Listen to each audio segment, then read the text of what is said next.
Bonjour, eh bien, nous sommes à la Cravache d'Annecy. Nous sommes avec Éric Dénat, écuyer du Cadre Noir de Saumur.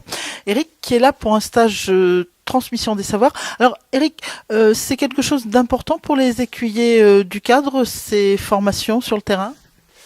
Très important parce que c'est un échange avec les professionnels sur le terrain. Ça permet de nous confronter avec eux sur les problèmes qu'ils peuvent rencontrer avec leurs chevaux, avec leurs cavaliers, de les amener sur différents schémas de travail, d'entraînement, par rapport au niveau de leurs élèves, qu'ils soient en compétition, club, amateur ou professionnel. Donc on essaye d'apporter un petit peu la pierre à l'édifice pour les aider dans leur travail au quotidien. Là, on est sur une formule qui est assez longue pour les enseignants, puisqu'on est sur un cycle de 3 fois 2 jours. Quel est l'intérêt de cette formule? Alors, formule très intéressante et très enrichissante dans le sens où d'abord on voit toujours les mêmes cavaliers avec quasiment les mêmes chevaux, sauf problème physique d'entraînement. Mais en général, on a les mêmes chevaux, les mêmes cavaliers, ce qui permet dans ma progression que je propose de pouvoir éventuellement voir et constater l'évolution et les moyens qu'on leur donne pour justement travailler sur les différents dispositifs. Alors, justement, quels sont les objectifs? Qu'est-ce que vous cherchez à leur apporter dans ce type de stage? C'est des apports vraiment fondamentaux qu'on utilise tous, qu'ils utilisent même au quotidien, dans le travail sur le plat, sur des exigences qui sont adaptées aux chevaux, bien sûr, par rapport aux jeunes chevaux, par rapport aux chevaux un petit peu plus performants et plus âgés.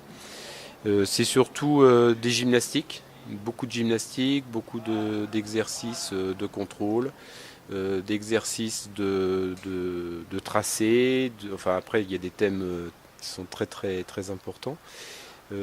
Pour faire un petit schéma comme un puzzle, en fait, on décortique un petit peu toutes les séquences jour par jour, et pour pouvoir assembler le puzzle en fin de cycle de formation. Là, très concrètement, justement, aujourd'hui, on voit un enchaînement avec une ligne, avec des croix, on voit des petits obstacles, des directionnels. Vous pouvez nous parler un petit peu techniquement des difficultés que vous leur proposez aujourd'hui? C'est surtout pas mettre les chevaux en difficulté, surtout pas mettre les cavaliers en difficulté. C'est leur apporter justement sur des choses très simples et très fondamentales, des exercices très simples, très rigoureux, et en cherchant une très grande précision, surtout par rapport au comportement du cavalier.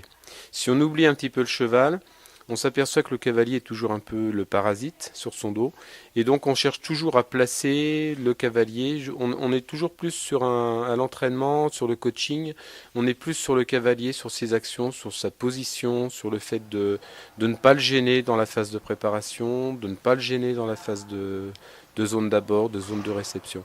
Donc on est vraiment concentré sur le pilote, sur le cavalier, pour que de manière très simple, très précise, on ne mette pas les chevaux en difficulté.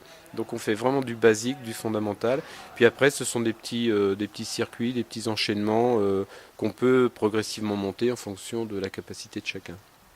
Est-ce que vous avez le sentiment que les enseignants eux-mêmes sont conscients de cette nécessité de travailler, de faire travailler leurs élèves sur des choses simples, ou est-ce que quelquefois ils vont trop vite sur des difficultés? Là, je ne peux pas juger parce que je ne connais pas leur clientèle ni leur façon de procéder. On est vraiment sur des échanges. Nous, on donne notre sentiment sur quelque chose de très classique, hein. On est sur une école à la française. Il n'empêche qu'on est très inspiré par ce qui se passe aussi à l'étranger, donc on est très très ouvert là-dessus. On a des champs très très très approfondis puisqu'on a quand même des entraîneurs internationaux qui viennent aussi chez nous. Donc c'est cet échange et c'est cette multitude d'échanges qui permet justement de pouvoir faire avancer tout le monde. Maintenant. Quand on travaille sur des vitesses ou sur des amplitudes plus réduites ou des vitesses plus importantes ou plus grandes, on n'est pas forcément sur des vitesses de concours, mais l'idée c'est de s'en rapprocher, on va sur de la performance au niveau de la compétition. Merci, eh ben, on vous laisse travailler et puis on va suivre un petit peu ce travail technique. Très bien, merci beaucoup.